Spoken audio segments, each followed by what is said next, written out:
Aujourd'hui, la plus grande actualité vient du Caucase du Sud.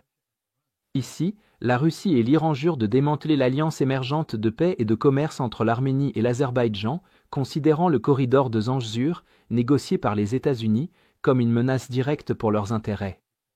Les deux pays indiquent qu'ils stopperont le projet par tous les moyens, y compris par la force militaire. L'Arménie et l'Azerbaïdjan, autrefois enfermés dans des décennies de guerre autour du Haut-Karabakh, ont amorcé la fin des hostilités, avec un accord de paix préliminaire signé à Washington. Cet accord ouvre la voie à la reconnaissance mutuelle des frontières et à la création du corridor de Zanjur, une liaison de transport gérée par une tierce partie traversant le sud de l'Arménie, reliant l'Azerbaïdjan continental à son enclave du Nakhitchevan et jusqu'à la Turquie. Pour l'Azerbaïdjan, ce corridor remplace sa dépendance au territoire iranien pour le contact avec le Nakhitchevan, excluant ainsi l'Iran d'un rôle qu'il utilisait depuis des années pour exercer une influence sur l'Azerbaïdjan.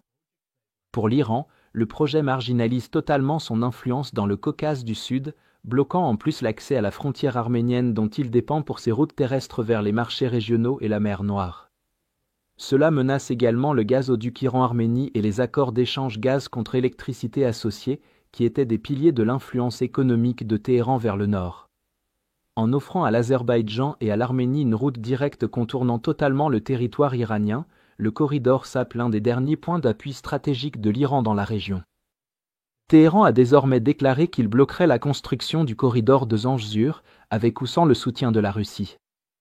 Le conseiller principal du guide suprême, Ali Akbar Velayati, a qualifié d'impossible l'idée que les États-Unis louent la route à une société militaire privée pour 99 ans, avertissant qu'elle deviendrait un cimetière pour les mercenaires de Trump.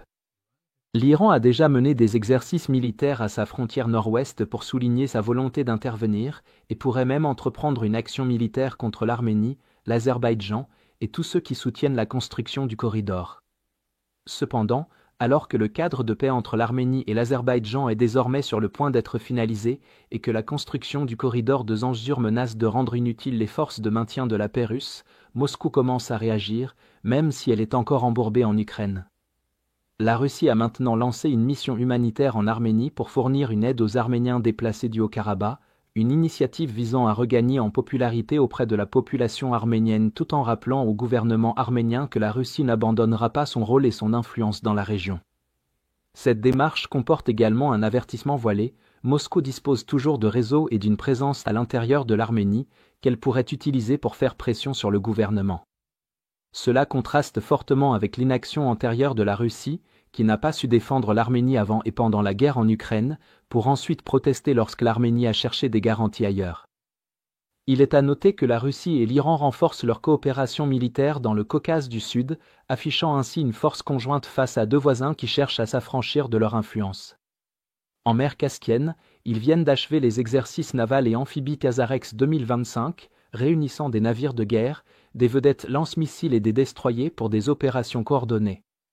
Bien que présentés officiellement comme défensifs, ces exercices démontrent des capacités qui pourraient être utilisées de manière offensive.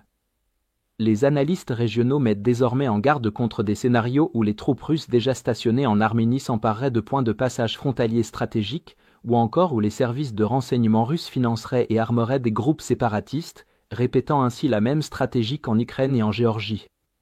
Des débarquements amphibies ou des frappes de missiles depuis la Caspienne pourraient viser les infrastructures côtières, tandis que les forces iraniennes avanceraient depuis le sud, forçant la toute jeune amitié entre l'Arménie et l'Azerbaïdjan à organiser une défense commune contre deux grandes puissances régionales simultanément. Dans l'ensemble, l'alignement de l'Arménie et de l'Azerbaïdjan autour d'un accord de commerce et de transit soutenu par les États-Unis a contraint la Russie et l'Iran à faire face à la disparition de leur influence dans le Caucase du Sud. Pour l'Iran, ce corridor représente une voie stratégique de contournement qui l'exclut du transit régional et affaiblit son pouvoir de négociation énergétique. Pour Moscou, il symbolise la perte d'un autre ancien client au profit d'une intégration soutenue par l'Occident.